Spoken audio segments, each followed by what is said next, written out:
São 20 horas.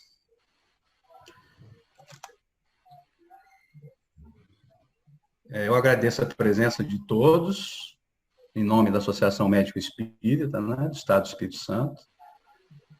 Hoje é quarta-feira, nossa reunião semanal de estudos. Então, nós estamos aproveitando este momento, né, de isolamento social para fazer as nossas reuniões via online. Eu vou mostrar aqui uma mensagem inicial. Depois,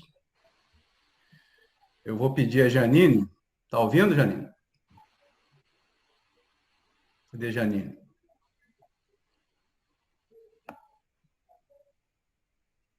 Saiu, Sérgio? Não sei. Não, eu estou tentando entrar pelo YouTube, mas eu não acho o canal. Não, fica aí, Janine. Você vai fazer a prece inicial, tá? Então tá. Então, tá bom. Então, eu vou pedir a todos, assim, exceto a Janine, né, o Sérgio, a Carol e eu, que desliguem os seus microfones, né, para a gente ter um melhor som, né? Bom, eu vou compartilhar uma telazinha com vocês, que é do Evangelho segundo o Espiritismo, capítulo 17, item 4.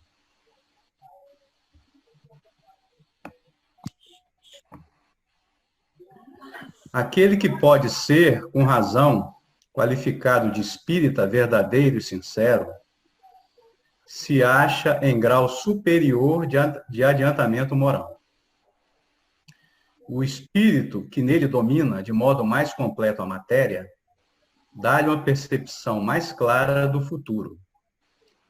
Os princípios da doutrina lhe fazem vibrar fibras que nos outros se conservam inertes. Em suma, é tocado no coração, pelo que inabalável se lhe torna a fé. É qual músico que alguns acordes bastam para comover, ao passo que outro apenas ouve sons. Reconhece-se o verdadeiro espírita pela sua transformação moral e pelos esforços que emprega para domar suas inclinações más. Enquanto um se contenta com seu horizonte limitado, outro, que aprende alguma coisa melhor, se esforça por desligar-se dele e sempre o consegue, se tem firme a vontade. Vou pedir a Janine para fazer nossa prece de agradecimento.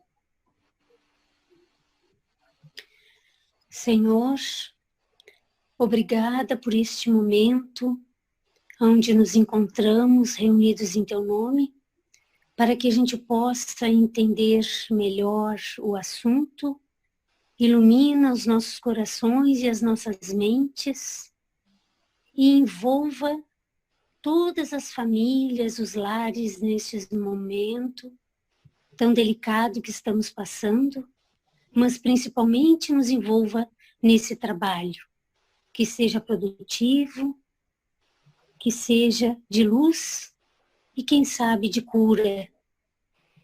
Então, Senhor, obrigada, esteja conosco, agora e sempre, que assim seja. Que assim seja. Então, hoje nós temos, aí com muita alegria, né? Muita satisfação, aproveitando esses momentos, aproveitando a tecnologia, né? Que nos permite essa reunião de tantos irmãos que nos situamos em locais tão longe, né? Um do outro, mas estamos tarde. E hoje temos o Sérgio Lopes, que é nosso irmão da família espiritual há muitos anos, médico, espírita, psiquiatra, mora em Pelotas, né, no Rio Grande do Sul, foi fundador da Associação Médico Espírita de Pelotas, é palestrante nacional e internacional, tem livros publicados, né, como as Leis Morais de Saúde Mental, do Semeador aos Talentos, o Código do Monte, são editados pela Federação Espírita do Rio Grande do Sul, e que hoje vai nos trazer o tema instigante e importante. Senhor, que queres que eu faça? Com a palavra, o nosso amigo e irmão Sérgio. Meus queridos irmãos e amigos de tanto tempo, né? Que prazer estar aqui com vocês, vendo alguns rostos conhecidos de tantos anos e que nos emociona quando reencontramos, ainda que de um jeito tão diferente. Fico muito feliz com o convite de vocês e eu espero que essa noite a gente possa fazer um trabalho que nos autorize uma reflexão, né? Vou fazer algumas colocações, fazer alguns apontamentos em torno do tema, mas de imediato eu quero que vocês possam fazer perguntas e nós refletirmos juntos. Também acho que é interessante, porque assim nos permite aprofundar o assunto e fazermos equivalências, análises, reflexões a partir disso que nós estamos vivendo, né? Eu fiquei pensando nesse tema porque o processo de transformação de Saulo para Paulo, ele é emblemático.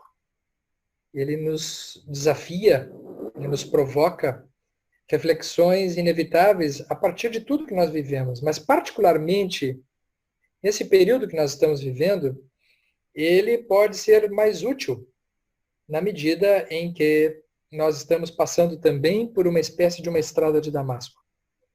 Nós estávamos num determinado rumo, com determinadas certezas, com algumas convicções, com algumas previsões, e de repente nós nos vimos caindo do cavalo, né? Um vírus nos derrubou, e nós estamos com um desafio que é sabermos o que isso significa para nós. Que cegueira é essa que se estabeleceu na nossa vida?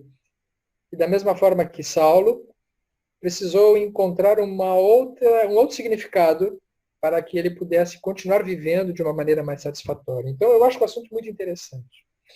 Enquanto Zé lia o assunto do Evangelho, o tema do Evangelho, eu ficava pensando que no conceito de espírita, do verdadeiro espírita, existe a definição do termo transformação. Reconhece o verdadeiro espírita pela sua transformação moral. E me parece que o Saulo, ele é um exemplo vivo de transformação, né?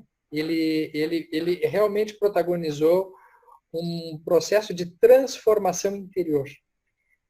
Porque existe uma diferença entre transformação e reforma.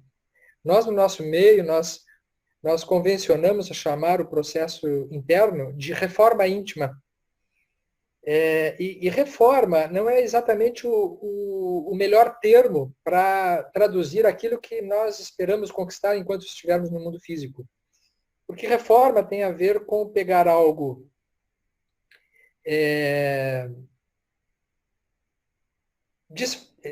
nos desfazermos de algo e colocar algo novo ali, né? Reforma, quando a gente faz uma reforma numa casa, a gente retira o antigo e coloca o novo. Na definição de transformação, a gente aproveita o antigo, a gente se utiliza daquilo que traz e transforma, né? Vai além daquilo que era para algo novo, mas não perde a identidade. Mantém a sua natureza intrínseca. E se nós olharmos no conceito do Evangelho segundo o Espiritismo, nós vamos encontrar o termo transformação. Reconhece o verdadeiro espírita pela sua transformação moral. É muito mais um processo evolutivo, aonde estruturas anteriores vão se ampliando para chegarmos a estruturas novas. Esse é o sentido de transformação. Esse é o sentido de Saulo a Paulo, né? Paulo É uma letra diferente, né? Mas faz toda a diferença. Ele é o mesmo Saulo transformado. E nós veremos isso na história dele. Porque algumas características essenciais de Saulo permanecem. Aliás, muito importante terem permanecido, porque graças a isso é que nós teremos o cristianismo sobrevivendo aos ataques que passou a ter logo no início. Aquela personalidade definida, firme, justa, ele continuou tendo, lá da etapa dele de Moisés, depois enquanto cristão. Mas ele não era o mesmo Saulo, ele era agora o Paulo. Ele se transforma. É um processo de sublimação, né? Aonde de um estado sutil ele passa para um outro estado, né? Para um estado mais grosseiro, ele atinge um estado mais sutil. É o mesmo sentido da lei de Lavoisier, que na natureza nada se perde, nada se cria, tudo se transforma. É assim também que nós escrevemos o cérebro triuno a serviço do espírito, mostrando que os nossos instintos, que os nossos níveis básicos de consciência, eles não devem ser abandonados, eles não devem ser reformados. Ninguém reforma instintos, ninguém reforma a natureza emocional, mas transforma. E com isso a gente pode atingir estágios mais evoluídos de sentimentos, sem que se perca a natureza intrínseca, a nossa linha de crescimento evolutivo daquilo que nós carregamos. Isso parece uma bobagem, pode parecer um preciosismo conceitual, mas não é. Isso é muito importante, porque tem muitas pessoas que eu ouço dizendo assim, que a gente tem que superar os instintos, que nós temos que ultrapassar os níveis da nossa animalidade, que nós temos que deixar de ser quem somos para nos transformarmos numa outra pessoa. Precisamos deixar o homem velho e nos transformarmos num outro homem novo. Temos que tomar um certo cuidado com esses conceitos, porque não há nada de errado no que nós somos, em todos os níveis. A questão é muito mais de direção, é muito mais de canalização, é muito mais de ampliação do que propriamente de desvalor de algo que nós carregamos. Mas vamos a Paulo, vamos a Saulo para tornar o assunto um pouco mais contextualizado. Todos nós conhecemos a história de Saulo, né? Saulo era um doutor da lei, um homem duro, conforme um defensor da lei de Moisés. A paixão da vida do Saulo, eu não sei se era uma paixão, era uma tarefa que ele tinha, né? Era defender a lei de Moisés, a justiça. Lembrando que o Deus de Moisés é um Deus justiça, é um Deus que se preocupa em punir, em corrigir os iníquos, os errados, em estabelecer uma linha certa. O Deus de Moisés é um Deus primitivo, é um Deus muito mais uma projeção do nosso superego do que propriamente Deus. E Saulo, então, ele é um legítimo representante, defensor desta lei. Graças a isso, ele irá protagonizar muitos episódios infelizes, alguns decisivos na sua vida afetiva. Duro como ele era, ele não titubeou quando ouviu falar num tal Estevão, que já estava defendendo um certo carpinteiro que falava coisas que ameaçavam a justiça da lei. E esse Estevão, portanto, era um fora da lei. Ele precisava ser eliminado. Assim falava a lei de Moisés, que ele era um mal, e como mal ele precisava ser extirpado. E ele então extirpa Estevão apedrejado. O que ele não sabia é que Estevão era Gesiel. E Gesiel era irmão da sua noiva, Abigail. Ele se apaixonou por uma moça muito sensível que ele tinha como a paixão da vida dele. E ele dizia para ela, no romance Paulo e Estevão, uma passagem muito bonita, um livro maravilhoso que vale a pena ser lido várias vezes, mas ele chegava a dizer para ela, em tom apaixonado, que ela era o coração do cérebro dele. Porque ele, desde a juventude, ele tinha sido obrigado a ser um homem muito duro, para defender a lei de Moisés. Isso tornou ele muito seco, muito frio, e ele cansava de si mesmo de ser assim. Então ele encontrou Abigail. Abigail era aquele amor da sua vida, né? Aquela flor do seu jardim, era aquela que amolecia ele por dentro, era quem lhe dava a sua humanidade, ele colocava em contato com o seu mundo íntimo de ser humano, aonde ele havia conhecido pela primeira vez o amor, né? Ele só conhecia a justiça. Mas, por episódios da vida, então, ele persegue Estevão, e quando ela, que há muitos anos não ouvia mais falar no irmão dela, Gesiel, porque Gesiel havia se convertido ao cristianismo e havia sumido de casa. Estou fazendo um resumo rápido sobre o assunto, para contextualizar. Então, há muito tempo eles não se encontravam. É quando, então, ela fica sabendo que vai haver a cerimônia de apedrejamento de um tal Estevão, e ela prefere não assistir isso, pular essa parte, mas diz que chegaria no final. E quando ela chega no final, e quando ela olha Estevão ainda vivo, mas já agonizando, depois de estar sendo apedrejado, ela reconhece o irmão Gesiel, o irmão amado, né? Que ela não sabia que havia se convertido ao cristianismo, ela sequer sabia quem era esse tal de Cristo. Mas vendo Gesiel, então ela estarrecida diz: Saulo, Saulo, é meu irmão, é Gesiel. E ele, então, aturdido com aquela situação inesperada, ele manda interromper o apedrejamento e leva Saulo para uma sala anexa, e ela se abraça, então, ao irmão Gesiel. E Saulo, estarrecido, petrificado, olhando aquela cena, houve, então, naquele diálogo derradeiro, a colocação de Estevão dizendo que havia encontrado Jesus.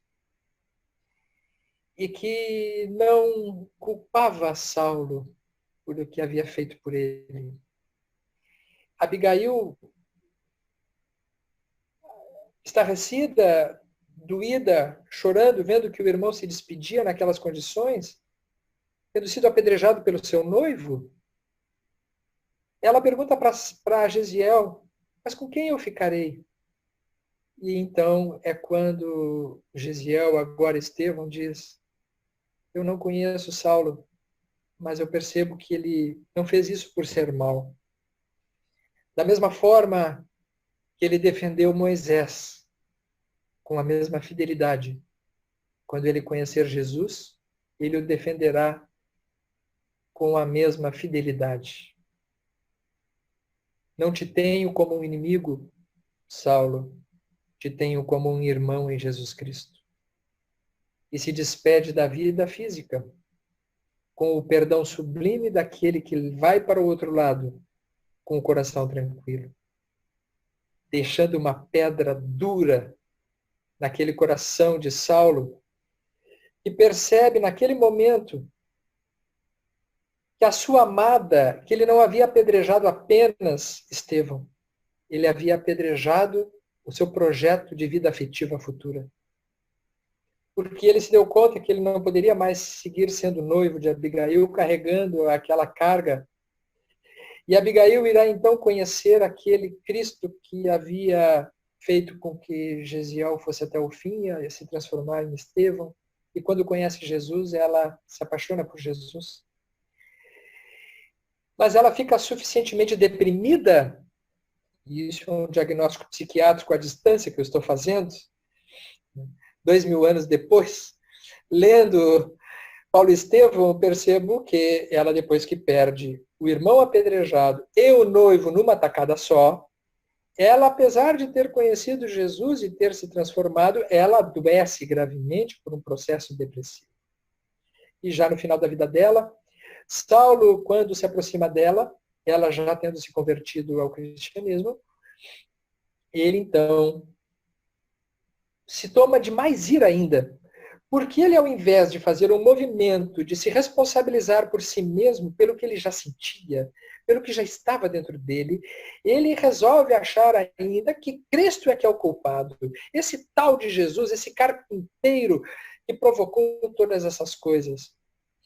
E quando a noiva morre, Ele, ao invés de assumir a responsabilidade de ter sido protagonista, sim, da morte dela, ele foi o causador da morte dela. Assim como ele foi o causador da morte de Estevão. Ele, através de um mecanismo de defesa de arrogância extremo, ele então resolve perseguir os cristãos de uma forma mais veemente. E fica sabendo que existe um tal de Ananias ali próximo, na cidade de Damasco. E ele, então, quando ele toma sua cavalaria e ruma pela estrada de Damasco. E aqui vai mais um parecer psiquiátrico, 2000 anos depois, de um colega de vocês, nada humilde ainda, mas que tenta ainda entender, quem sabe até ser um certo psiquiatra de Saulo. Eu não sei o que aconteceu com ele, mas eu desconfio que Saulo não se aguentava mais de ser quem ele era. Aquela dureza de vida que ele tinha havia chegado ao limite, mas não sou eu que digo isso, é o próprio Emmanuel em Paulo e Estevão, que irá afirmar que ele já estava transbordando de exaustão de si mesmo. E naquela condição de dureza, quanto mais ele endurecia com ele, tanto mais ele sofria.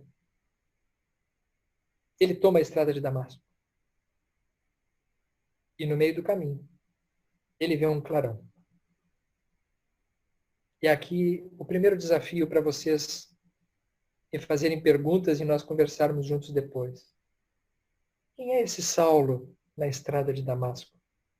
Quem é esse Saulo endurecido que não se toca no seu coração, que não valoriza a sua humanidade, que não se apaixona, que não perdoa, que não passa por cima dos seus valores mais concretos do dia a dia e que toma uma estrada de Damasco? Que estrada de Damasco é essa e quem são esses protagonistas Saulos que quando estavam em plena caminhada, uma notícia fechou a estrada e colocou todos cegos em relação ao futuro, sem saber o que iria acontecer logo a seguir. Porque aquele clarão cegou Saulo. E Saulo cai do cavalo e enxerga o vulto de uma beleza indescritível de um homem. Então ele pergunta a Saulo: Saulo, por que me persegues? E Saulo, conversando apenas com aquele ser que apenas a sua visão ele próprio vê, os demais não veem, que estavam com ele, embora tenham visto um clarão como se fosse um relâmpago em plena luz do dia. Senhor, quem és? E a resposta: eu sou Jesus. E naquele momento, Saulo se curva de joelhos, se dando conta naquele instante que ele estava equivocado o tempo todo.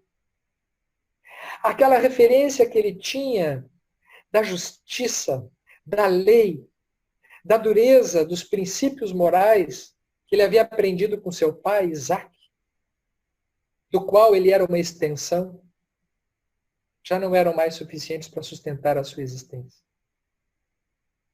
E ele, então, quando ele se dá conta que ele está absolutamente mergulhado num processo inicial irreversível de transformação, não de reforma, mas de transformação. Ele, então, ainda entre um momento em que ele olha para dentro de si e percebe tantas culpas, tantas dores e tantas vacilações, é quando esse homem, Jesus, Espírito, coloca a sua mão no seu ombro e diz assim: Saulo, não recalcitres contra os aguilhões, como a dizer, para de fincar coisas pontiagudas em ti mesmo, para de te torturar, para de te maltratar, cede à mensagem nova do coração do Evangelho. Lembrando a todos nós que Evangelho significa boas notícias. O que ele não sabia é que estavam chegando pela primeira vez para ele as boas notícias do Evangelho, a boa nova. E aquele homem, então, mostra o seu caráter naquele momento. Quando poderia ter se torturado numa culpa interminável, o que ele faz? Ele lança a célebre pergunta que nos dá o título da nossa fala. Senhor, o que queres que eu faça? E essa é uma pergunta que nós podemos fazer ou não. Na nossa estrada de Damasco, em plena pandemia, quando Jesus se apresenta para nós e nos tira do nosso rumo que nós estávamos achando que nós iríamos percorrer. Nos tirou de tantos lugares, meus amigos. Fechou inclusive os centros espíritas físicos. Fechou as nossas principais programações, os nossos roteiros de palestras, a nossa convivência familiar, os nossos vínculos afetivos, as nossas rotinas. Fechou, inclusive, aquilo que nós tínhamos por mais certo de que amar o próximo era conseguir chegar perto, abraçar e tocar. Isso também nos foi tirado. Amar hoje é não tocar, é estar longe. Que estranha forma de amor que nós estamos sendo desafiados a aprender, de tal modo que nessa estrada de Damasco, nós estamos cegos também, assim como Saulo. E nós podemos fazer essa pergunta para Jesus. Senhor, o que queres que eu faça? Jesus não irá responder a Saulo naquele momento. Ele diz simplesmente, vá a Damasco e lá te será dito o que deves fazer. Ele permanece cego durante 3 dias em Damasco. Foram 3 dias de mergulho interior profundo. Todos na volta achando que ele estava doente. No entanto, ele estava extremamente aturdido, modificado, mexido. Ele estava, assim, ainda de joelhos, curvado e cego, mas ainda não estava pronto. Entra na cidade e lá te será dito o que deves fazer. A rigorosa disciplina espiritual, aquela personalidade dinâmica, até que 3 dias depois surge uma presença. Ele percebe que alguém se aproxima dele e ele pergunta, quem és? A resposta desconcertante. Eu sou Ananias. Aquele a quem ele estava perseguindo para exterminá-lo também, assim como Estevão. Desta feita, dirá Emmanuel, que a ovelha perseguida vinha buscar o lobo voraz. Foi a ovelha que foi na direção do lobo. E Saulo compreende pela primeira vez a lição, uma primeira lição de Jesus, que é lhe ensinar um outro tipo de movimento que ele não estava acostumado e que ele não conhecia ainda. Começa a transformação de Saulo. Só que Saulo, quando ele fica sabendo de todas as verdades de Jesus, agora pela voz de Ananias, e Ananias rapidamente o cura, impõe as mãos para Saulo e Saulo começa a ver. E Saulo consegue já se sentir saudável e se sentir forte o suficiente. E nós espíritas somos meio assim. Quando a gente descobre um brinquedo novo, como é o caso da internet, a gente tenta fazer tudo igual como era antes. O Saulo, ele antes de ter se transformado, antes de ter aprendido a lição, ele resolveu voltar a ser Saulo. Era meio de semana, e eu estou baseando a minha fala totalmente no livro Paulo Estevão. Ele sabe que sábado tem um encontro na sinagoga dos doutores da lei, de todos aqueles a quem ele falava, né? E ele resolve, então, eu vou buscar o meu trabalho aqui mesmo em Damasco. Ele tinha acabado de passar pelo tombo, ele tinha acabado de voltar a ver, e ele já estava preparando uma palestra para o fim de semana. por sábado. Agora ele iria falar para os doutores da lei. E ele iria, como Saulo de Tarso, um homem respeitado, iria falar para aqueles todos que lhe admiravam, e todos iriam aceitar, porque afinal de contas ele era Saulo. E Saulo, bastava dizer, e todo mundo obedecia. Ele tinha certeza que bastava chegar na sinagoga e dizer assim, o negócio é o seguinte, Moisés agora não está com nada, basta que a gente entenda Jesus e Jesus é o cara. E ele foi para a sinagoga. Pois bem, chegando na sinagoga, Ananias ainda disse para ele, olha, Saulo, baseado na sua experiência nos homens, né? Acho que tu deve ser meio prudente nessa nova fase religiosa, porque é possível que os teus amigos não estejam preparados para receber a luz da verdade toda. Mas Saulo estava impactado. Ele queria dividir rapidamente as suas impressões. Ele estava impactado, mas ele não estava preparado. Ele ainda era Saulo. E uma provocação para nós. Será que nós já aprendemos a lição que nós temos que aprender dessa etapa? Será que nós não temos que silenciar um pouco a nossa fala e calar um pouco as experiências para aprendermos o que ela está ensinando a nós? Varões de Israel, começou em tom solene, em nome do Todo-Poderoso venho anunciar-vos hoje pela primeira vez as verdades da nova revelação. Temos ignorado até agora o fato culminante da vida da humanidade. O Messias prometido já veio. Consoante o afirmaram os profetas que se glorificaram na virtude e no sofrimento, Jesus de Nazaré é o Salvador dos pecadores. Saulo ainda estava preso ao seu narcisismo original. Saulo se achava tão bom que imaginava que só por ele ser quem ele era, bastava falar o que ele dissesse e todos os aceitariam. Quem é esse Saulo? Que às vezes se acha tão importante, que se acha um missionário insubstituível, e que não faz aquilo que tem que fazer de mais importante, que é mergulhar dentro de si e encontrar a si mesmo primeiro, para depois alcançar o outro. Não vos assombreis com o que vos digo, dirá Saulo. Conheceis minha consciência pela retidão da minha vida, pela minha fidelidade às leis divinas. Pois bem, é com esse patrimônio do passado que eu vos falo hoje. Então ele ouve. Covarde, blasfemo, cão do caminho, fora o traidor de Moisés. E ele se sente pela primeira vez ferido no seu amor próprio, dirá Emmanuel. Os remanescentes do homem velho exigiam revide e reparação imediata, ali mesmo, à vista de todos. Quis falar novamente, exigir a palavra, obrigar os companheiros a ouvi-lo, mas sentia-se presa de emoções incoercíveis. Não conseguiu falar.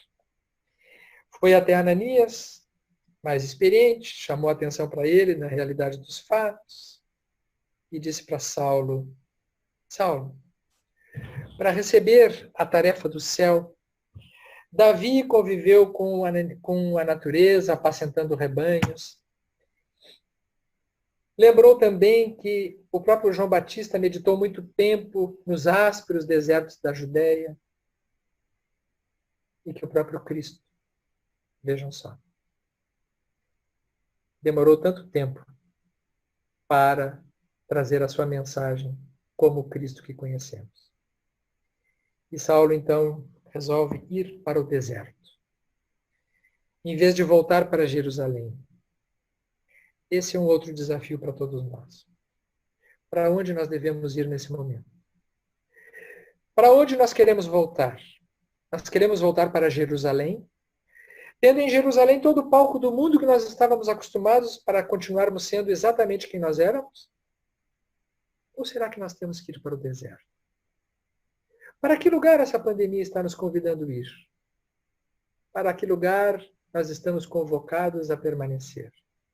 Parece que a mensagem tem sido assim, entra para a tua casa. Isso é um processo de deserto, de entrar em contato com o que é essencial. Porque no deserto existe apenas o necessário. O supérfluo não faz parte do deserto. É exatamente no deserto que nós temos que aprender a nos mover e nos contentarmos com o essencial. Termos o que comer, temos o que beber, temos o que vestir. As árvores frondosas do deserto são extremamente valiosas. Porque, diferente de Jerusalém, onde existem tantas árvores e tantos abrigos, eles ficam invisíveis no passar do tempo. Porque, assim como Saulo, que antes via, mas era cego. E depois que ele ficou cego, ele começou a ver. Então, esse período que nós estamos vivendo é uma espécie de cegueira necessária. Ou poderá se transformar num convite a uma cegueira necessária para que a gente possa enxergar outras questões, outras coisas que fazem parte da nossa caminhada. E ele então vai para o deserto e lá, em Palmira, ele irá encontrar Gamaliel. E Gamaliel então irá lhe ensinar tantas coisas a respeito de Jesus que ele precisava conhecer. É quando ele fala para Saulo que era conveniente, naquele momento, que Saulo abrisse mão de ser um doutor da lei. Seria muito importante para ele passar pela experiência do anonimato. Do anonimato. É como se ele dissesse para Saulo, Saulo, te despe de Moisés, porque para vestir Jesus é necessário se despir de Moisés. Porque Jesus é a experiência viva do encontro interior. Do encontro que transforma a pessoa nela mesma. Porque veremos logo a seguir, sem querer me alongar demais, para nós podermos refletir juntos. Saulo nunca foi ele mesmo. Saulo estava, nesse momento, se direcionando para se transformar em quem ele é.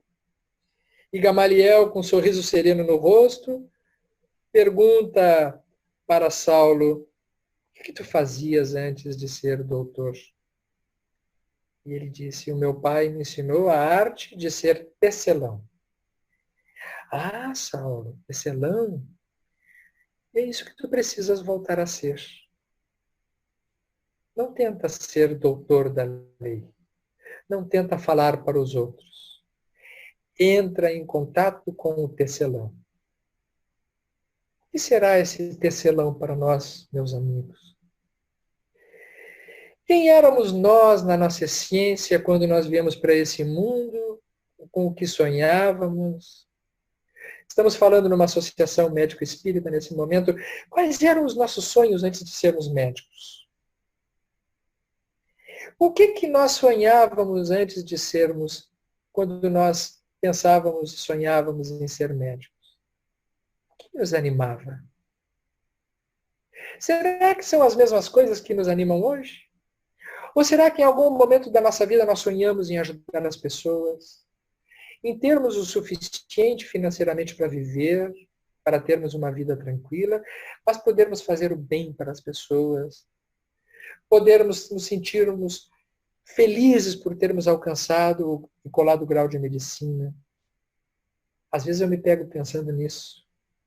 Ano passado eu fiz 30 anos de formado e eu pensava assim, nossa, no dia que eu for médico, acho que eu vou ser tão feliz porque é uma profissão que nos dá um preenchimento e uma possibilidade da gente reunir tantas virtudes, porque a gente pode ter uma vida digna e ajudar as pessoas e poder se sentir importante o suficiente para trazer o alento. Será que eu sou esse médico hoje que eu sonhei? Ou será que hoje eu estou preocupado com o plantão, eu estou preocupado com o número de horários que eu vou atender, eu estou preocupado com uma rotina cansativa e chegando a pensar, será que eu escolhi a profissão certa? Quando Gamaliel olha para Saulo e diz assim, tu precisa voltar a ser tecelão. que será que ele está nos convidando a voltar a ser? E é quando então Saulo retorna e fica no deserto durante mais de 3 anos. E ele irá descobrir que o maior de todos, que nos inspira nesse momento a estarmos juntos, ele também não tinha pressa. Jesus viveu 33 anos. Durante 30 anos ele foi carpinteiro. Ele foi anônimo. Ele não se apresentou. O que será que Jesus nos ensina usando 3 anos para uma tarefa ativa e 30 para estar na convivência dos seus? É como se ele estivesse dizendo para nós assim, a gente precisa ficar em casa a maior parte do tempo para realmente se transformar em quem a gente deve ser. Se a gente estiver muito fora de casa, nós ficamos fora de nós. E nós deixamos de ser quem somos. É óbvio que Jesus não precisava disso, mas ele fez isso. Ele ficou durante 30 anos convivendo com a família, ajudando o seu pai, para nos últimos 3 anos ele sair a caminhar pelo mundo de forma muito tranquila, sem ansiedade, sem aquela pressa de espírita que nós temos às vezes, assim, eu sou um espírito atrasado, endividado, eu tenho que fazer muito porque eu tenho que desencarnar e cumprir todas as obrigações, fazer 5 lives por dia. Será? Será que nós estávamos no caminho certo? Será que nós estamos aprendendo a lição do deserto? Ou será que é Jesus que chega nesse momento e diz assim, gente, aproveitem esse momento para entrar em contato com o que tem de mais importante em suas vidas. Com aqueles mais próximos. Na convivência do essencial. Quantas roupas no armário não precisam ser usadas, eram desnecessárias o tempo todo, nós não estávamos nos dando conta? Quantas horas corridas? Será que nós ganhamos a nossa encarnação pelo número de horas que nós cumprimos em serviço? Saulo diz para Jesus, o que queres que eu faça? Saulo também era o homem de fazer. Ele acreditava que quanto mais fizesse, mais mérito ele tinha. Jesus inspira ele para ser. Não precisa fazer tanto. Primeiro ser, para depois fazer. Porque se o fazer não for uma extensão do ser, ele é um fazer por um outro motivo, mas não pelo principal. Então é quando Saulo resolve trocar uma letra do seu nome e se transforma em quem ele sempre quis ser, em Paulo. Porque se Moisés era o homem da justiça, agora ele conhece o paradigma do amor. E aí ele compreende. Ele jogou fora uma noiva maravilhosa. E um cunhado que poderia ter sido um mestre para ele. Desperdiçou o afeto. Desperdiçou a convivência próxima da afetividade. E tendo feito isso, entrou numa vida dura de disputas.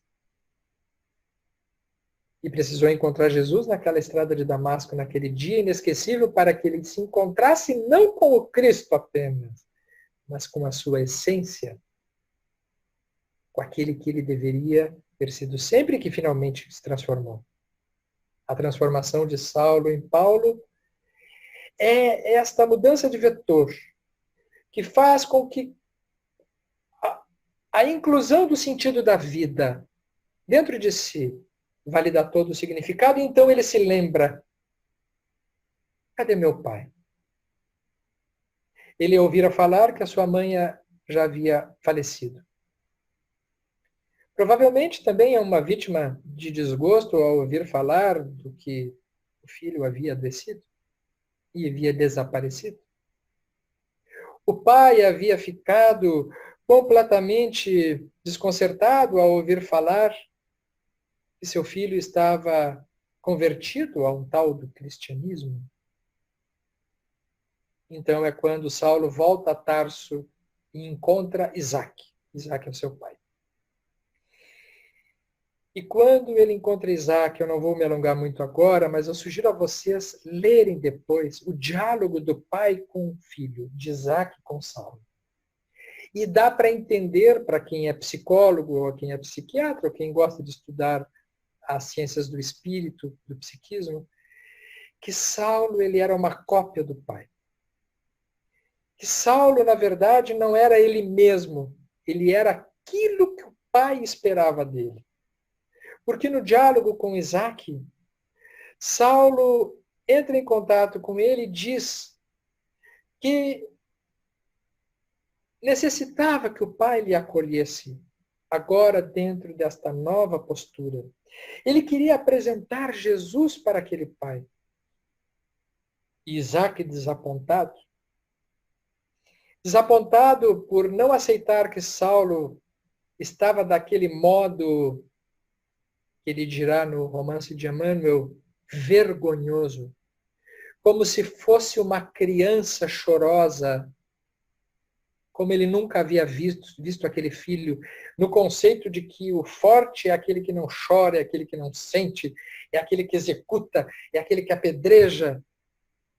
E outra pergunta para nós. Será que nós temos apedrejamentos no nosso meio? Quais são os nossos apedrejamentos? Não apedrejamentos apenas do outro, mas apedrejamento de nós mesmos, dos nossos rigores, nas nossas censuras, nas nossas durezas. Tu és um fraco, Saulo. Corrige as tuas impressões. Porque Saulo disse, pai, tu também vais me expulsar, porque ele vinha sendo expulso todos os dias dos amigos, de todos aqueles que ele conhecia. Estava sendo expulso permanentemente da convivência daqueles que ele achava que iriam lhe admirar. Eles só aceitavam Saulo se Saulo fosse aquele doutor da lei, aquele homem brilhante, aquele homem que impactava as multidões, que colocava ordem na casa. Ah, esse era bem-vindo. Agora aquele Saulo, agora Paulo, que convivia com as donas de casa, com pessoas que ele não se aproximaria, que convivia em regime de igualdade com pessoas de origem duvidosa no conceito social. Que homem fraco é esse? Esse homem não tem valor nenhum. Para Moisés não existe bem-aventurados os pobres de espírito. Para Moisés não existe bem-aventurados os mansos. Para ter valor, essa simplicidade da vida que vivifica a nossa existência, é preciso ter conhecido Jesus. Sem Jesus, nós podemos até falar de evangelho, porque é outro desafio para nós. Será que o fato de nós sermos defensores da doutrina espírita e do evangelho, muitas vezes nós temos Jesus dentro de nós, ou às vezes nós somos tão duros quanto Moisés? Às vezes nós somos o Paulo que apedreja, o Saulo que apedreja. E quando o Saulo olha para Isaac e diz assim, você também vai me expulsar, meu pai? Isaac sente naquele momento, conforme Emmanuel, uma vibração mais íntima no seu coração, porque ele também, Isaac, devia estar cansado da dureza que ele tinha. Mas julgando talvez que a energia era mais eficiente que a ternura, respondeu secamente para Saulo, corrija as tuas impressões, porque ninguém te expulsou. Foste tu que votaste os amigos e os afetos mais puros ao supremo abandono. Tens necessidades? É justo que peças ao carpinteiro as providências acertadas. Ele que fez tamanhos absurdos terá poder bastante de te valer. Então Saulo sai de casa chorando como uma criança. Aquela criança que ele sempre quis ser junto do pai, mas que ele sabia que o pai não iria lhe aceitar. Se ele fosse aquela criança fraca, aquela criança que se sensibiliza, aquela criança que se toca, então provavelmente Saulo se transforma naquilo que o pai queria dele desde pequeno. Até que um dia ele conhece esse homem, o mais homem humano de todos os homens, o mais ser humano, chamado Jesus, que diz assim: Saulo, aquela criança que chora, aquela criança que abraça, aquela criança que sente falta das pessoas, é exatamente essa que eu quero que tu sejas. Porque é exatamente essa que tu queres ser. E é essa a pergunta com a qual eu encerro a minha fala, meus queridos. Que desafio está posto para nós nesse momento? Quem temos que ser nesse momento? Aquele Saulo, que é justo, mas que é duro? Ou aquele Paulo, que encontrou Jesus na estrada de Damasco? Quem queremos ser? Será que nessa pandemia em que estamos recolhidos e foi retirado o nosso mundo tão precioso das nossas coisas, não existe do outro lado um Jesus nos dizendo: finalmente, te torna aquela criança. E eu vou te dar elementos para isso. Porque provavelmente tu estás afastado de grandes amores teus. Não poderás abraçar por um tempo a todos aqueles que tu sentes tanta falta. E eu me emociono nesse momento ao dizer para vocês: que saudade do abraço de vocês.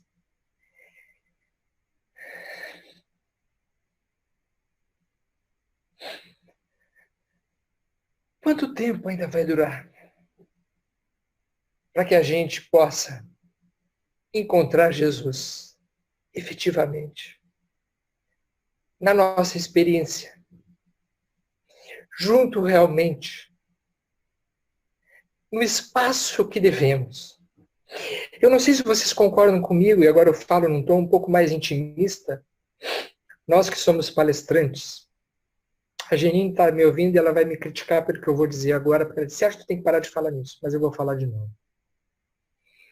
Quantos foram os congressos que a gente não se abraçou porque a gente estava correndo para fazer palestra, porque já estava na hora de fazer a palestra. Daqui a 10 minutos começa a minha fala. E quando a gente pensava em se ver, já estava indo para o aeroporto e a gente deixou para a próxima vez. Quantos abraços estocados. Será que a gente vai ver aquele familiar que está com mais idade, que está numa cidade distante? Quanto tempo a gente vai demorar para encontrar? Aqueles amigos que a gente não tinha tempo para ver. Final de semana, porque a gente tinha que trabalhar. Será que a gente vai ver? Tomara que a gente tenha coragem de pedir a Jesus uma nova chance. Uma chance que essa pandemia passe logo.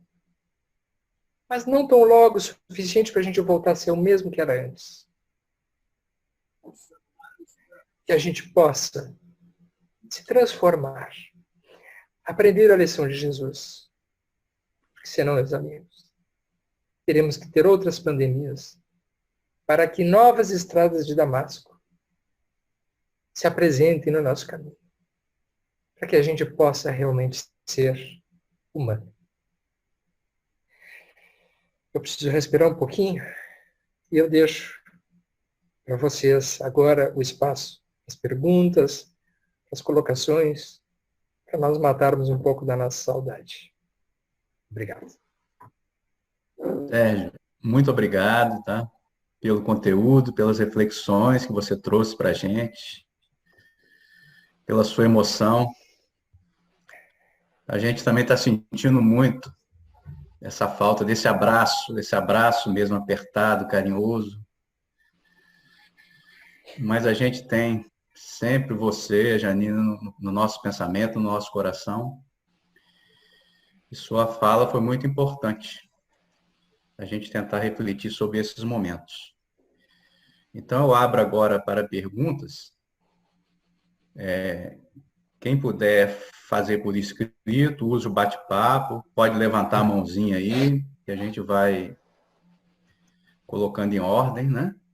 Então, eu vou iniciar uma pergunta, Sérgio, assim, para você Sim. fazer uma análise para a gente, da fé de Saulo, não de Paulo, né? Porque quando Paulo se transforma, ele se torna talvez o maior Uhum. de todos os defensores de Jesus, né? Ele se entrega mesmo, né? No momento que ele passa toda aquela fase que você falou. Mas como é que a gente entende a fé de Saulo? Gostaria que você falasse um pouquinho sobre Me isso. parece que a fé de Saulo estava totalmente baseada na fidelidade a princípios. Era uma fé baseada na razão apenas que ele tinha. A única razão de Saulo era a lei de Moisés. Esta é uma fé necessária, é uma fé importante, porque é a fé dos princípios, é a fé da fidelidade, da confiança. Né? E para nós espíritas, nós temos também um convite a termos esta asa da fé, que é baseada no conhecimento, na instrução, em calçarmos as nossas convicções. Mas ela era uma fé insuficiente, porque ela precisava de um outro elemento, que era o da entrega, o da confiança, o de não ser um ser sozinho, mas ser um ser acompanhado por alguém que lhe suplantaria as deficiências. Porque quando a fé de Saulo era a fé nele mesmo, apenas. E quando ele conhece Jesus, ele se dá conta que ele sozinho ele era insuficiente para as demandas da vida. Então ele passa a ser Paulo, o homem de fé, da fé verdadeira, que confia em Deus, que confia em Jesus, sem abrir mão da sua responsabilidade, da sua competência, da sua parte na construção da sua tarefa. Então, a fé de Saulo também não foi uma fé que foi jogada fora. Ela é útil também. Ela é necessária também. Mas ela se tornou inquebrantável, vamos chamar assim, para que ele seguisse adiante no momento que ele encontrou Jesus. E ela se tornou a fé verdadeira. Que é uma fé muito semelhante a essa que nos coloca a doutrina espírita, quando Kardec diz assim, que fé inabalável é somente aquela que pode encarar a razão em todas as épocas da humanidade. Esta fé espírita não é a fé apenas da razão, é a fé que une a razão e o sentimento. E aí, então, ela se torna semelhante, ou equivalente, vamos dizer assim, à fé que Paulo de Tarso acabou construindo nele mesmo. Então, seria só aquela fé raciocinada, né? Sem o outro lado, né? Que você fala, né? Outra asa, né? Sim, sim. A outra asa que é a que vai complementar, né? Vai dar o complemento fundamental no seu ser integral, né? Saulo, então, ele se protagoniza uma das maiores transformações da história do cristianismo. Né? Eu gostaria de ter sido psiquiatra do Saulo, para conhecer ele de perto, viu? Mas com uma certa arrogância, né, dizer isso, mas no sentido de poder conhecido que mudança foi essa dentro dele, que foi capaz de arrebatá-lo, né? Eu fico desconfiado que ele possa ter carregado algumas dores até o final, uma vez que ele se tornou absolutamente celibatário e que inaugurou uma época de muita castidade no cristianismo a partir dele. Imagino que foi devido às dores que ele teve de ter perdido a sua noiva, o amor da sua vida, em função daquela dureza de coração que ele tinha antes. Mas aí já é um assunto, já é um devaneio, né? Já é uma flutuação do nosso raciocínio. Há uma pergunta aqui da Alê. Uhum. Ela pergunta se o autoconhecimento é uma ferramenta para responder a pergunta, né? Da palestra. Com certeza, né, Alê? O autoconhecimento é a ferramenta principal. Pergunta 919, não, eu creio, né? qual é o instrumento mais poderoso para atingir o progresso, e é respondido que um sábio da antiguidade já nos disse: conhece-te a ti mesmo. Então, o autoconhecimento é, de fato, a via que responde à pergunta. Só que essa resposta é uma resposta em que se abrem outras perguntas. Né? É uma pergunta que, quando a gente responde, tem outras perguntas. O autoconhecimento não é uma solução definitiva. Ela é um estado de indagação que nós vamos construindo permanentemente na nossa vida. E esse processo de autoconhecimento, ele pode ser atingido de várias formas. O primeiro é o nosso mergulho em nós mesmos, as nossas atividades de reflexão pessoal, a nossa possibilidade de nós meditarmos, de nós silenciarmos, de nós irmos para o nosso deserto, entrarmos em contato com as nossas dores, e muitas vezes é necessário que a gente recorra a recursos externos, como é o caso da psicoterapia, termos a ajuda de um psicoterapeuta, de alguém que possa nos facilitar o conhecimento de nós mesmos. Lembrando que muitas vezes conhecer a nós mesmos é algo extremamente desafiador, porque nós temos pontos cegos e às vezes nós necessitamos da ajuda de alguém. Né? Eu sou terapeuta, eu sou psiquiatra e eu faço psicoterapia há muitos anos. Eu tenho a ajuda de alguém que me ajuda a eu me conhecer. Né? Então, eu acho que sim, eu acho que o conhecimento pessoal é a ferramenta fundamental para esse processo.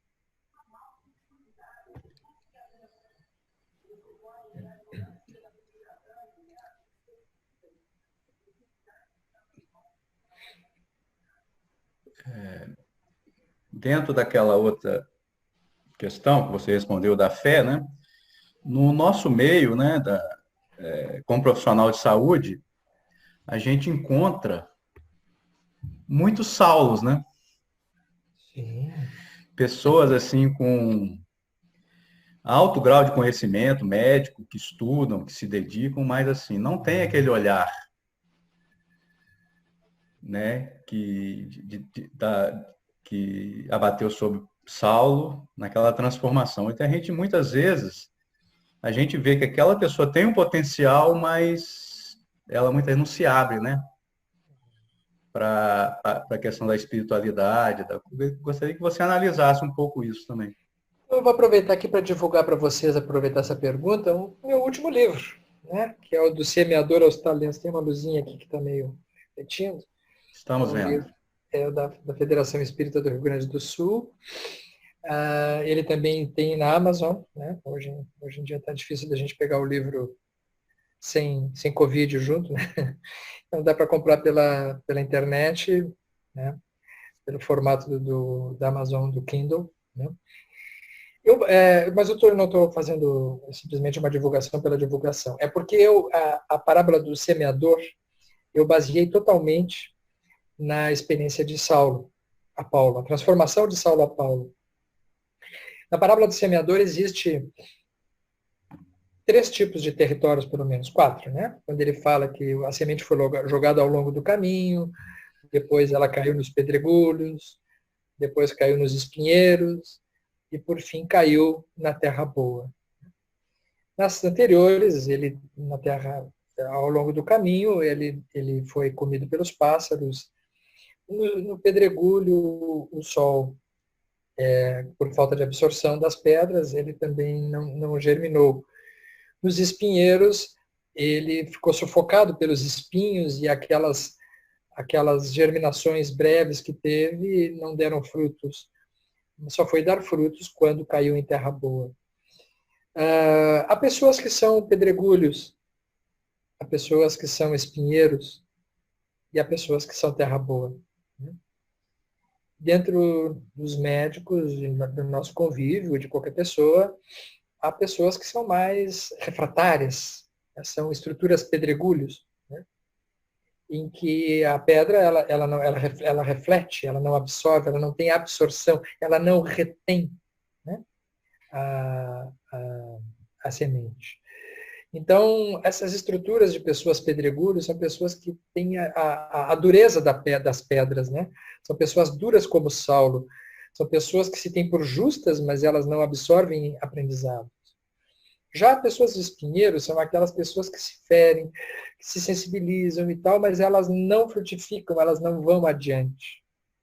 E, por fim, as pessoas que têm terra boa em si, que são as que conseguem absorver. Eu diria para a nossa reflexão que todos nós somos, em algum momento da vida, mais pedregulho, mais espinheiro e mais terra boa. Às vezes a gente acorda de manhã meio pedregulho e termina o dia terra boa. Às vezes a gente oscila, a gente flutua dentro desses territórios, eles existem dentro de nós. E dependendo do estado evolutivo, cada um está predominando mais para um tipo de estrutura ou para outra. Esse é o exercício que eu faço na parábola do semeador, de examinarmos quais são os nossos territórios internos. E quando Jesus fala de jogar a semente num território, a gente imagina um campo alheio, um campo externo, né? Mas ele está falando em jogar a semente dentro do território interno, do nosso mundo interior, né? Para ver qual tipo de território ele encontra. Então, há pessoas que são refratárias, são difíceis, né? Mas isso não quer dizer, Zé, que essas pessoas são assim o tempo todo. Essas pessoas muitas vezes encontram a sua estrada de Damasco também em determinado momento. Quem olhasse para Saulo, dentro daquele rigor que ele tinha, não poderia dizer que ele iria se transformar naquele Paulo de Tarso que nós conhecemos. Poderia jurar que ele permaneceria Saulo para o resto da vida. E, no entanto, ele, em determinado ponto crítico da sua vida, ele se transformou. É por isso que no Evangelho nos é aconselhado que as sementes devem ser distribuídas para todos indistintamente, porque nós nunca podemos saber quando que aquela pessoa que nós achávamos que seria a mais dura de todas, se ela permanecerá dura ou se ela pode ter uma transformação. E vocês são testemunhas. E muitas vezes as pessoas que nós menos esperávamos se mostravam as mais refratárias são às vezes as que têm as maiores transformações. São aquelas que dão os maiores exemplos. Né? Quando nós passamos por momentos difíceis na nossa vida, pessoas que nós achávamos que iam se aproximar de nós, não se aproximam. E pessoas que nós não achávamos que iriam se aproximar, se aproximam. Mostrando que nós temos territórios diversos dentro de nós. Então, parece que, não sei se isso responde, mas acho que nos gera uma reflexão, né? nos provoca uma reflexão de que a gente não tem que se preocupar tanto com isso. A gente tem que fazer a parte da gente, fazer o trabalho da gente e deixar que as sementes lançadas por nós, os frutos dessa semente, não nos pertencem. Pertencem a forças superiores, que são superiores a nós. Eu acho que respondeu sim, Sérgio. Há uma pergunta aqui do Zé Luiz, doutor Zé Luiz, que ele questiona, será que nos dias atuais, né, com tantas informações e revelações resultantes da terceira revelação e de tudo que vemos ao nosso redor, nós ainda precisamos de perguntar a Jesus, Senhor, que queres que eu faça? Eu acho que sim. Eu acho que sim. Eu acho que é uma pergunta que a gente tem que fazer todos os dias. A doutrina espírita, ela nos dá um mapa, né? Ela nos dá um roteiro, mas ela não nos facilita, ela não faz a caminhada por nós, somos nós que caminhamos. E frequentemente a gente tem que fazer essa pergunta não com a intenção de ter uma resposta externa, de alguém nos dizendo o que a gente deve fazer, mas no sentido da gente buscar uma conexão sempre com alguma força superior à nossa para nos dar o alicerçamento, o ancoramento necessário para nós termos a capacidade de olhar para nós e vermos a nós mesmos. Porque é muito traiçoeiro, Zé, as nossas convicções pessoais. Às vezes a gente está numa direção errada e não se dá conta.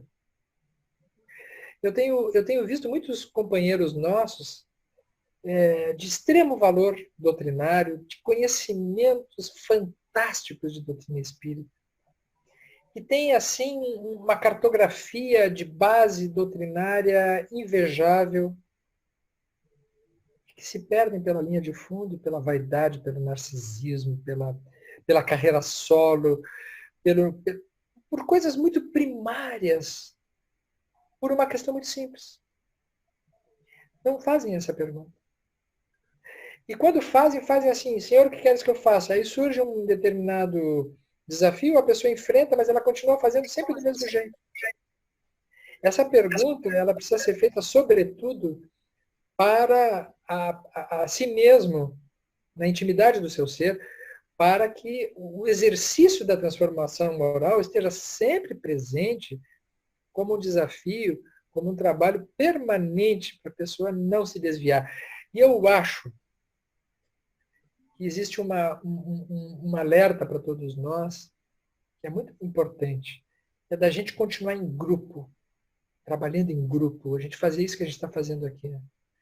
Porque quando a gente começa a não precisar mais de grupo, quando a gente começa a ficar muito grandão, muito sozinho, muito fazendo as coisas só da cabeça da gente, pode ter certeza, existe um narcisismo perigoso que é campo das obsessões, das fascinações, e aí não faltam espíritos pseudo-sábios para continuarem tornando brilhante a nossa fala, mas a gente já se perdeu. Stanislau, quer fazer uma pergunta, Stanislau?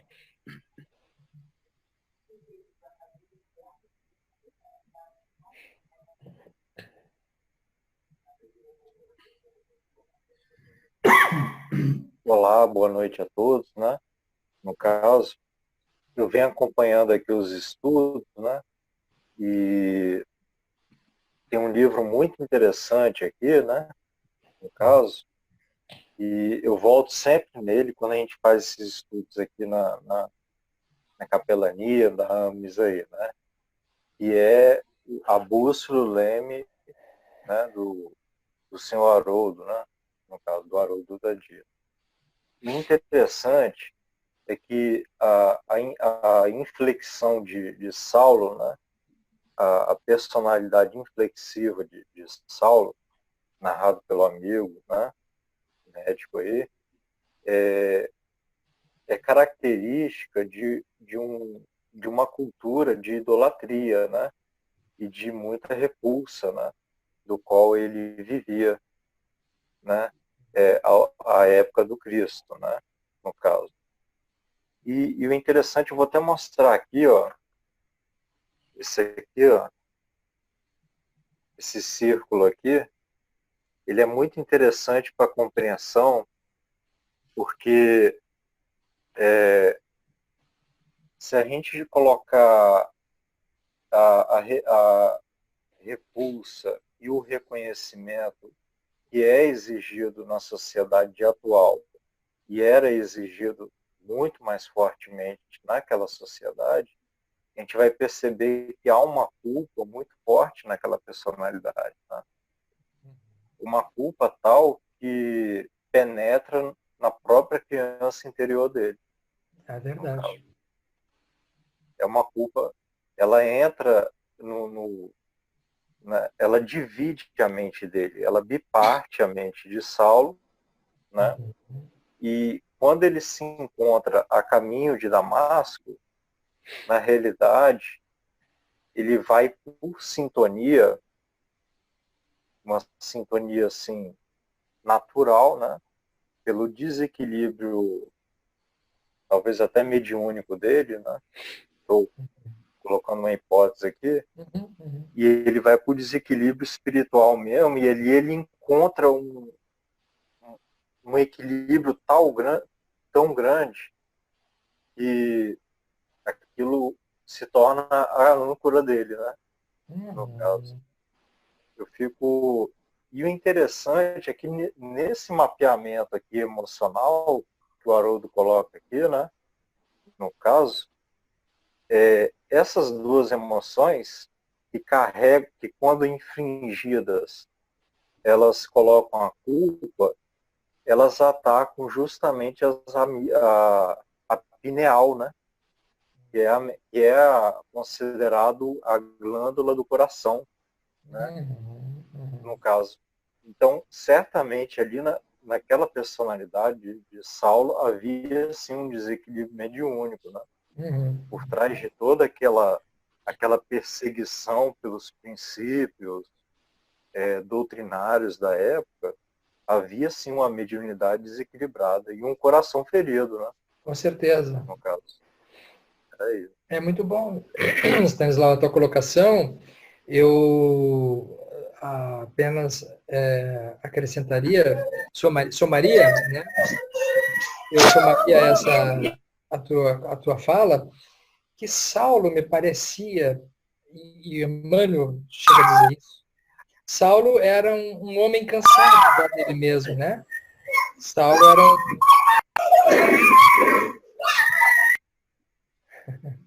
o Saulo estava que nem essa criança, assim, chorando.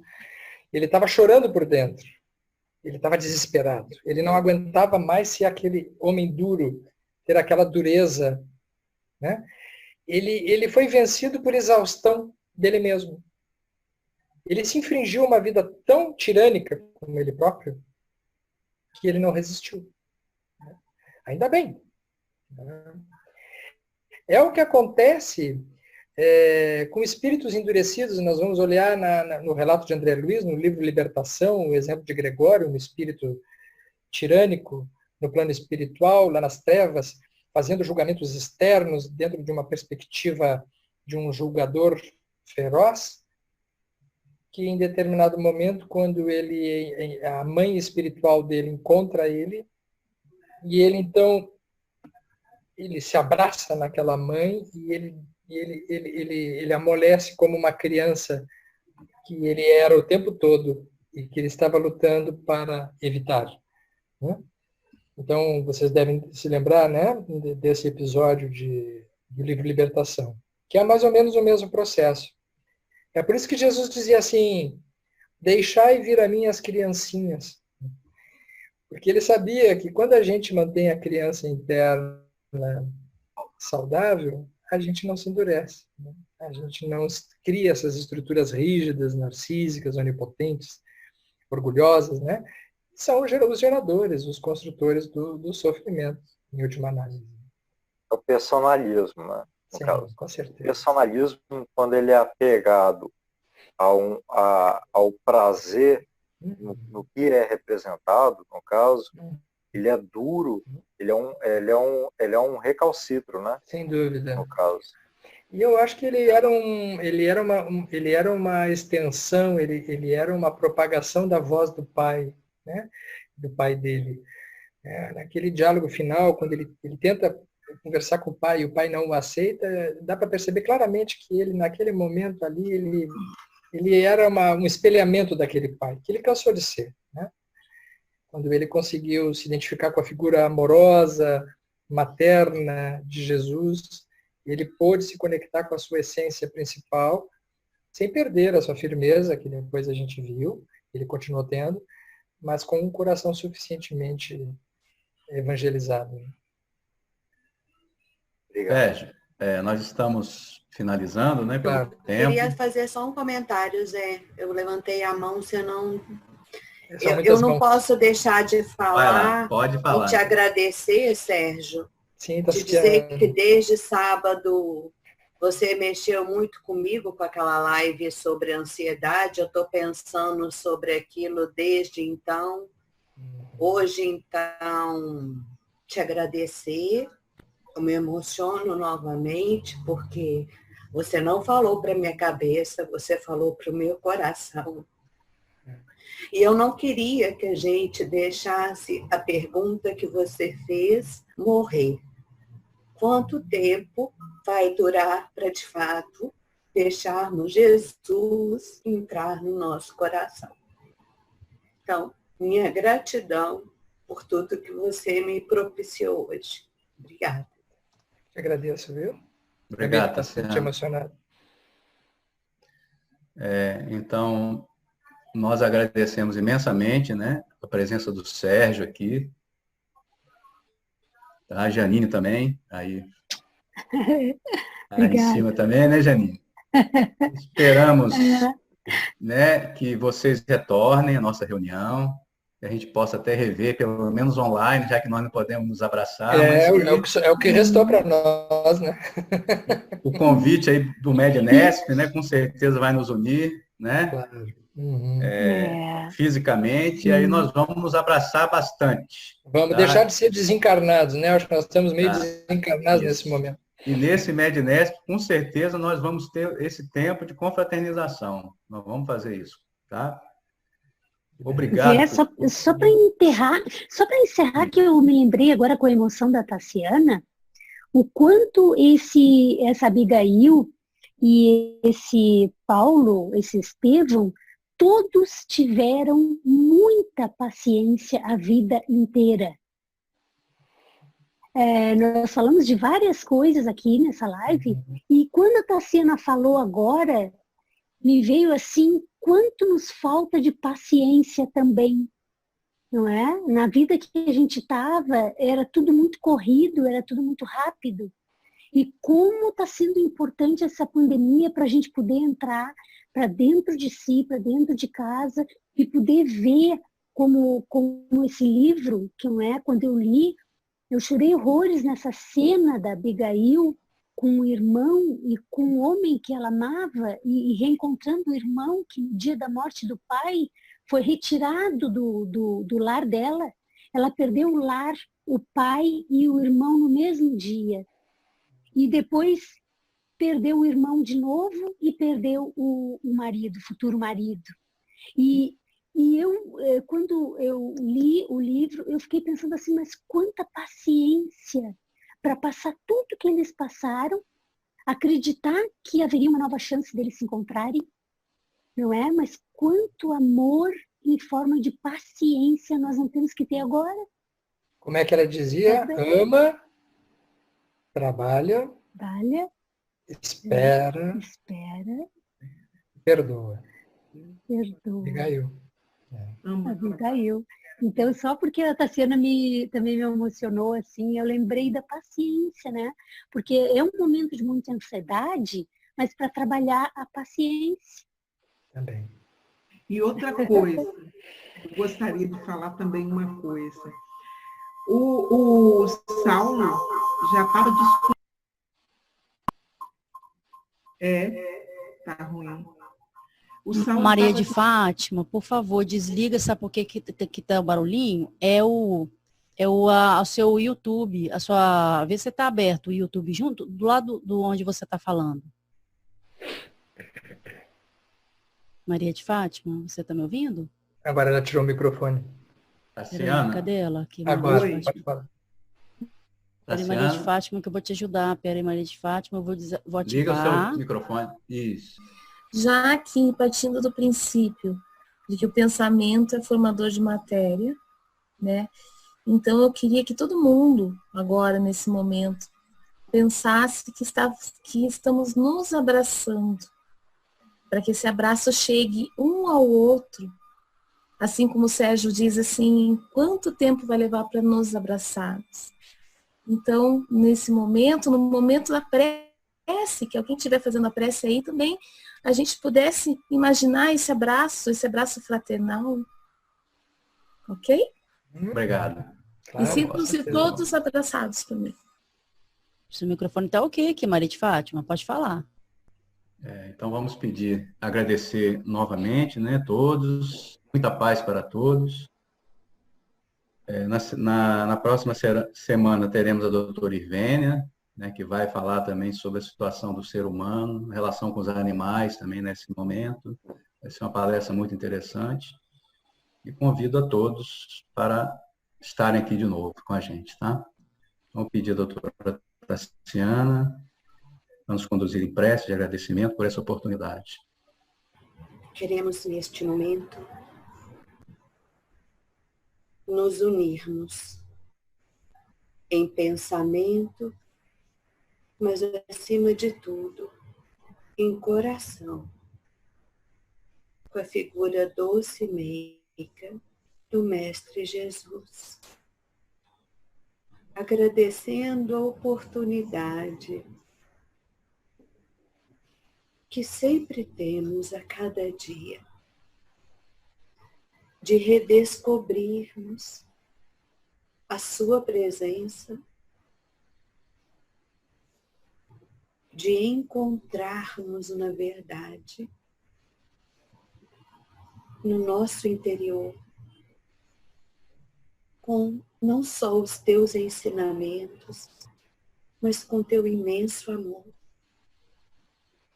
E é isso que nesta noite tivemos a oportunidade de relembrar. A necessidade de que nesse encontro com cada um de nós, com a essência mais profunda de cada um de nós, possamos nos acolher e nos transformar em consonância com a pergunta essencial que nos foi feita hoje. Senhor, o que queres que eu faça? Para que possamos encontrar não aquele caminho que às vezes nós pensamos que seria o melhor, mas de fato, nesse recolhimento interior, o nosso coração ligado à espiritualidade maior nos dirija e nos indique o caminho do amor, o caminho da transformação, o caminho do acolhimento a nós e aos outros, nesse exercício diário de viver a tua lei, a lei de amor.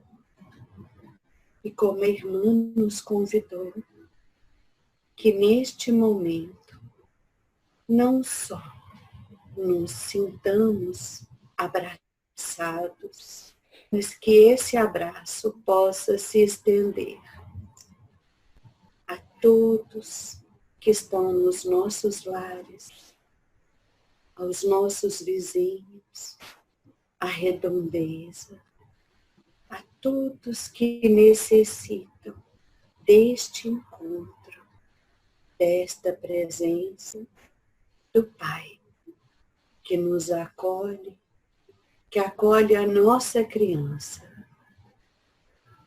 para de fato exercermos aquilo que aqui viemos fazer.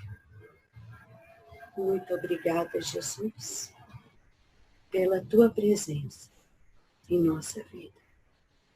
Que assim seja. Que assim seja. Boa noite a todos.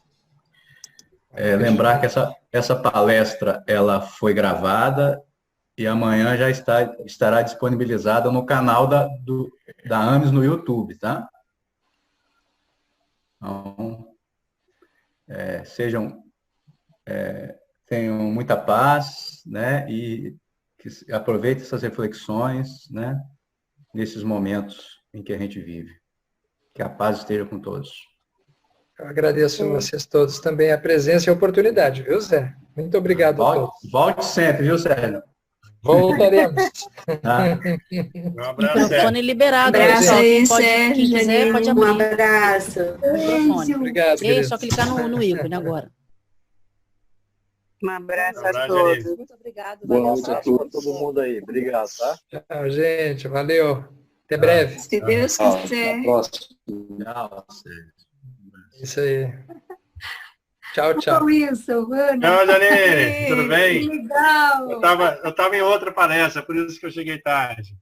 Legal. Tava no estudo. Trabalhando. Trabalhando. Um beijo na Lidinha. E agora tem um neto, Arthur. Mas tão novinho. Parabéns. Nasceu agora. Um abraço, hein? Um abraço. Beijo no Nelson, no Marco, Ninha. Coisa boa. Obrigada. Obrigado. Um abraço ao doutor Sérgio, de Campo Grande, Mato Grosso do Sul. Que legal. Obrigado. Abraço a todos, né? Um abraço, gente. Beijo, Zé. Beijo aí na turma. Um abraço, beijo. Abraço nas crianças. Se cuidem, tá? Tá bom, obrigadão. Lavem as mãos, álcool gel, fiquem em casa quanto possam. Sobrevivam. Tá bem? Vamos ficar aqui, vamos se encontrar saudáveis aqui. Tivemos uma telespectadora da Alemanha hoje aqui na sala. Ela mandou já uma mensagem aqui para a lista de transmissão, já quer participar. A Sheila, tô vendo ela daqui. Isso. Tá lá, ó, lá na Alemanha. Legal. Olha ela aí, ó.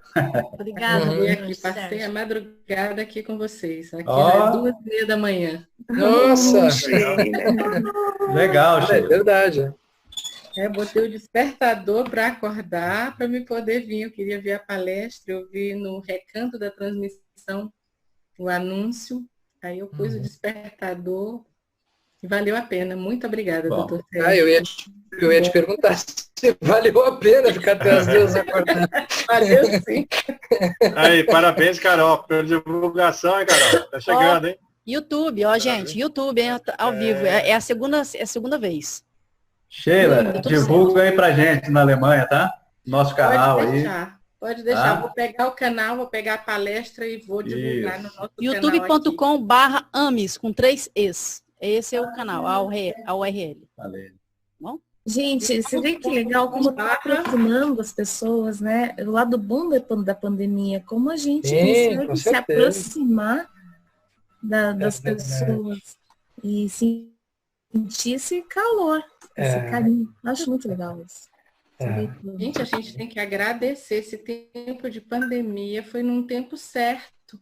A gente está unidos, não importa em que lugar do mundo a gente esteja, a gente tem a possibilidade de participar, de estar junto, de comunicar.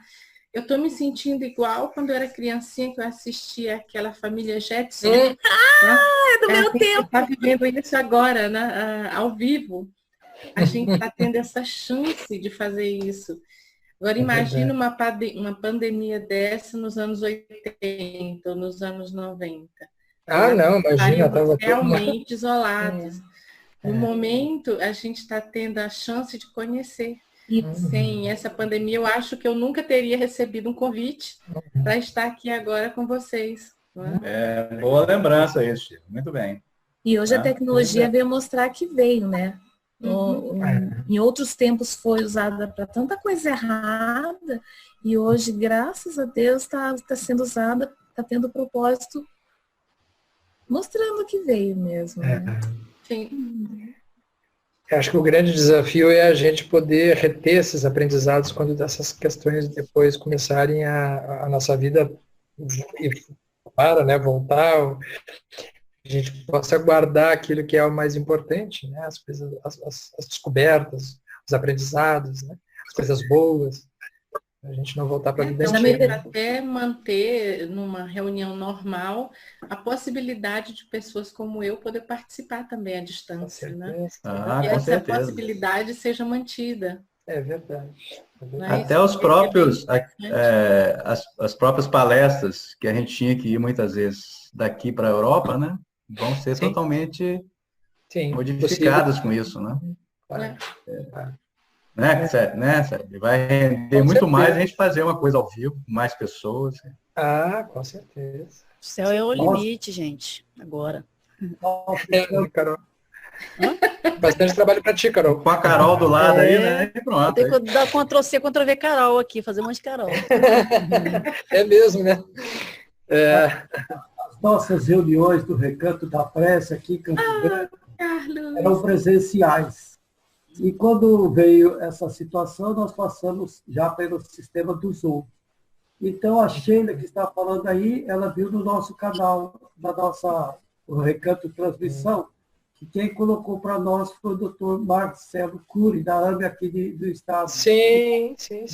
Bacana. Amanhã, quinta-feira, eu vou estar na reunião da AME, porque todas as reuniões da AME, quintas-feiras, eu estou junto com o doutor Bess, com o doutor Marcelo.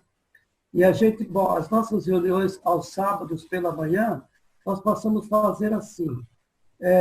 Convidamos nossos amigos do Brasil e do exterior e fazemos uma reunião intercontinental, onde a gente põe 10 minutos para cada um, 10 pessoas falam sobre o tema do Evangelho. Um trecho do Evangelho, um trecho correspondente do livro Vivendo Evangélica de André Luiz. Feita essa leitura, 10 pessoas têm 10 minutos cada um para dissertar sobre o tema.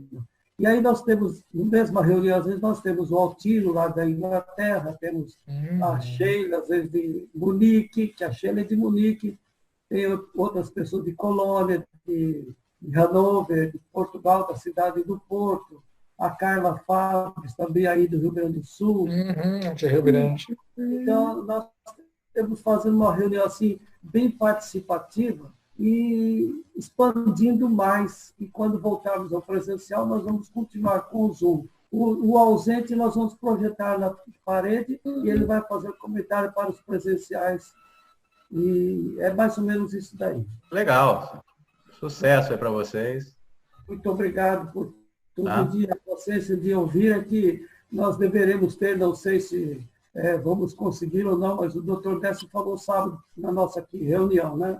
E ele disse que iria ver com o doutor Sérgio Lopes para fazer uma reunião aqui em Campo Grande, assim, Décio Iangue Júnior, doutor Sérgio Lopes e Veia Prado. Bom, eu não sei. Imperdível. Vocês vão ter uma do doutor Sérgio, que ele não lembra de mim, ele não conhece, não me lembra, mas eu vou fazer ele lembrar um pouquinho. A única vez que nós nos vimos próximos, pessoalmente, foi no congresso em Goiânia, onde tinham várias pessoas que iriam falar naquele congresso já há alguns anos, e estava lá também o doutor Haroldo Dutra Dias. Na mesa que o senhor estava, e tinha outras pessoas também, estava presidente da Federação Espírita do Rio Grande do Sul. Eu cheguei ali na hora com o doutor Haroldo, que ele estava lá na minha mesa. Aí eu cheguei e fui entregar para ele um livro, um dedicatório que eu recebi do Chico, que eu dei para o doutor Haroldo Dutra Dias, naquela mesa. Era logo após o jantar. Sim. Tem vários livros do Chico, então eu, naquele quando eu estive próximo, só naquela ocasião. Agora, que legal. Quem sabe vamos nos encontrar em Campo Grande, então, né? Nem que seja no Zoom, né? Sim, já é o jeito que está dando agora, né? Vamos ver. Obrigado. Desculpa, tempo aí, mas é que eu tinha que falar que eu tinha visto o doutor Sérgio. Que bom. Que legal. Tá bom. Gente boa, tá bom. Vamos descansar então, né? Porque a Sheila está com sono lá na Alemanha. Fazendo outra reunião. Um abraço a todos. Tchau, boa noite. Tchau, gente. Até mais. Um abraço. Doutor José Roberto, me manda depois o telefone da doutora Ivênia para eu poder já começar a entrar em contato. Tá bom. Um abraço, hein? Tchau. Agora eu vou passar para minha época mais calma. Quinta, sexta, sábado e domingo. Tá bom. Bom? Um abraço a todos, tá? Abraço. Tchau, pessoal. Eu vou ter que ser a última a sair, porque eu sou anfitriã. Eu encerro a sala. Não tem jeito.